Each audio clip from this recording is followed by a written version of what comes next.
开始，这是我们防锈罩，一般需要撕膜，就找这种边角，比如说这个角，找个角往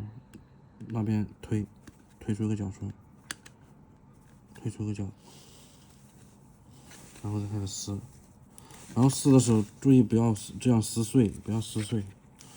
要这样一点点的、整块的带下来，整块的带下来，这个边整块的这样带下来。它就很完整的可以撕下来，千万不要